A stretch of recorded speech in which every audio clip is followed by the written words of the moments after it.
নমস্কার দর্শক বন্ধু, গোস্ট ফাইলসের আজকের এপিসোডে তোমাদের সবাইকে জানাই অনেক স্বাগত। আশা করছি তোমরা সবাই ভালো আছো, সুস্থ আছো, আনন্দে আছো। আজকে যে এপিসোডটি তোমাদের কাছে দিতে চলেছি সেই ঘটনাটি একটি ভয়ঙ্কর স্টেশনের ঘটনাটি পাঠিয়েছেন মৃন্ময় চ্যাটার্জি। মৃন্ময় চ্যাটার্জি পেশায় একজন বর্তমানে চাকরিজীবী। মৃন্ময় চ্যাটার্জির জীবনে সেই ভয়ঙ্কর স্টেশন ঘিরে যে ভয়ঙ্কর অভিজ্ঞতা হয়েছে, যে ভৌতিক সমস্যায় তিনি পড়েছিলেন, সেই অভিজ্ঞতার কথাই তোমাদের কাছে আজকে আমি শেয়ার করছি।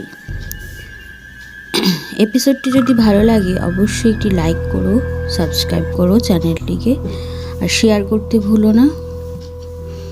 চলো আজকে জেনে নেব কি এমন তার ভৌতিক জীবনের অভিজ্ঞতা সে আমাদের সাথে শেয়ার করল। ঘটনাটি ঘটেছে প্রায় বছর 7 আগে। শনিবার ছিল সেই দিনটি, ভাদ্র মাস, অর্থাৎ ইংরাজি সেপ্টেম্বর মাস। সবেমাত্র এসএসসি পরীক্ষা দিয়েছি। 1.5 মাস একটানা পড়ালেখা করে বেশ হাঁপিয়ে উঠেছিলাম।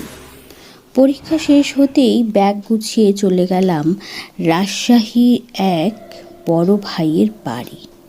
5 থেকে 7 দিন ভালোভাবেই কাটলো। প্রচুর মজাও করলাম, ঘুরতেও বেরালাম। একদিন বিকেলে যথারীতি রাজশাহী কলেজের মাঠে বসে খেলা দেখছি। স্থানীয় লোকেদের মুখে শুনলাম ভাঙ্গুড়া অর্থাৎ সুলেমান শাহ এর মাজারে নাকি ওরস হচ্ছে। আমি আবার বরাবরই মাজার পুজোর বিভিন্ন আনন্দ অনুষ্ঠানের প্রতি দুর্বল। যে ভাবা সেই কাজ। হ্যাঁ, আমি যাবই, একাই যাব, কেউ জানবে না। বাড়ি যাচ্ছি বলে রাজশাহীকে বিদায় জানালাম। রাজশাহী স্টেশনে গিয়ে ভাঙ্গুড়ার টিকিট কাটলাম। তখন বাজে সন্ধ্যে 7:30। ট্রেন ছাড়বে রাত 10টার দিকে। শুনতেই মেজাজটা খারাপ হয়ে গেল, কিন্তু পর মুহূর্তে যখন মাজারের ওরসের চিন্তার কথা করলাম, ভেতরে ভেতরে খুব উত্তেজিত লাগলো আমার। মাজারে যাব, হাজার হাজার মানুষের মাঝে মিশে যাব, খাওয়া দাওয়া করব, খুব ভালো লাগছিল। হঠাৎ ঘুম ভেঙে গেল টিটির ডাকে। Ticket please. মানে সামনে ভাঙ্গুড়া। হ্যাঁ, কখন যে ঘুমিয়ে গেছিলাম বুঝতেই পারিনি। ঘড়িতে তাকালাম, রাত 1টা বাজে।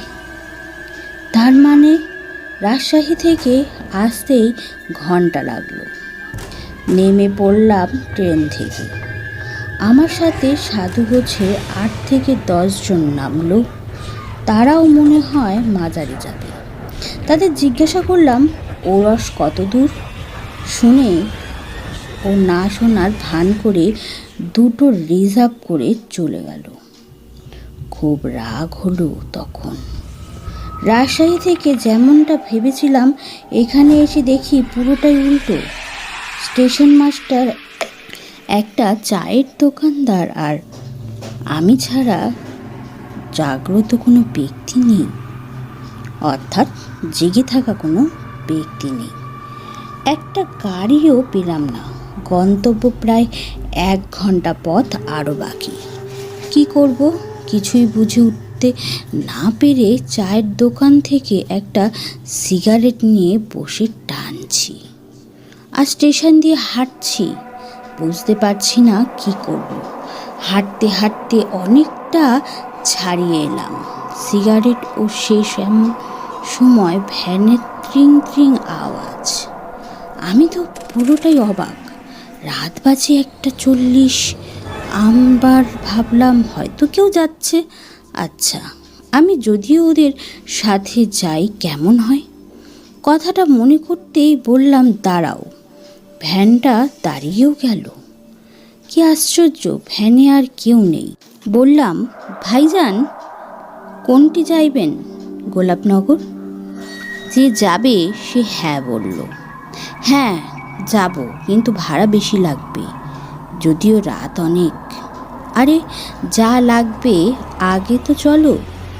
যাক বাবা, একটু আরাম পেলাম। মনে মনে খুব শান্তি লাগছে, কিন্তু তখনও আমি জানি না আমার সাথে ঠিক কী ঘটতে চলেছে। আমি একটু পর একটা সিগারেট জ্বালাতেই লোকটা বড় বড় করে আমার দিকে তাকিয়ে বলল, ভাই সিগারেটটা খাবেন না? আমি জিজ্ঞেস করলাম, কেন, সমস্যা আছে? ছোটবেলা থেকেই আমি আবার একগুঁয়েমি স্বভাবে। বললাম, যে তোমার লাগে বলো, একটা দিই। সিগারেট আমি ফেলবো না। এবার যা দেখলাম, হঠাৎ করে লোকটা ভ্যানিশ হয়ে গেল। আশ্চর্য, সম্ভব কি করে এটা? কি বলবো আমি কিছু বুঝে উঠতেই পারছিলাম না। ভুটকা গন্ধে চারিদিকটা যেন ভরে গেল। প্রচণ্ড প্রত্যপ্ত অঞ্চল হওয়ায় আমি কোনো লোক তো দূর থাক, সামান্য আলো দেখছিলাম না। তারই মাঝে দেখলাম একটা গরুর মতন প্রাণী আমার দিকে ধেয়ে আসছে। হঠাৎ চোখ দুটো অস্বাভাবিক বড়, ঠিক বুকের ওপর। কি করব কিছুতেই মাথায় আসছে না, কিন্তু মনে হচ্ছিল কিছু আমি জানি না, আজ আমি শেষ। কিন্তু পরক্ষণে খুব দৌড় দিতে ইচ্ছা হলো আমার। আমি চেষ্টা করলাম, কিন্তু পারলাম না। মনে হচ্ছিল পা দুটো লেগে গেছে। আমি ঘামছি তো ঘামছি। জিনিসটা আমার সামনে আসতেই তার রূপ পরিবর্তন করলো। কি যে ভয়ঙ্কর বিশ্রী রূপ, আজও গায়ে কাটা দেয়। ভাবলাম, কোনো ঘড়ির বশে ভুল কিছু দেখলাম না তো? না, কোনো তো ঘোর নেই এখন। এত কিছু আমি আর সহ্য করতেই পারলাম না। অবশেষে একটু অসুস্থ হয়ে পড়লাম। সকালে জেগে উঠে দেখি আমি শুয়ে আছি। পরে জানতে পারি একদল সাধু আমাকে অচেতন অবস্থায় পেয়েছে। তারপর থেকে আর কোনোদিন আমি একা একা কোথাও বেড়াতে যাইনি।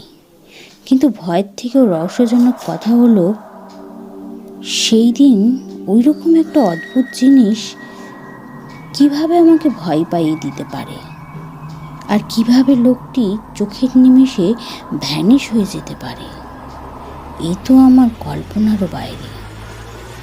তো ফ্রেন্ডস, তারপর থেকে ওই স্টেশন সামনে আমি আর যাই না। শোনা যায়, কথিত আছে ওই স্টেশনে অনেক রকম ভৌতিক অলক্রিয়া হয়, যা আমার আগে জানা ছিল না। তো এপিসোডটি যদি তোমাদের ভালো লাগে, এপিসোডটি খুব ছোট। ঘটনাটি শুনে তোমাদের মনে হতে পারে এটা মিথ্যে, কিন্তু এটা সত্যি ঘটনা। তো কেমন লাগলো সেটা জানিও, এবং কোন ধরনের এপিসোড চাও সেটাও লিখে পাঠাতে পারো আমাদের কাছে।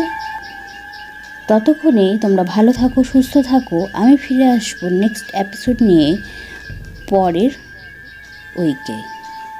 Good night.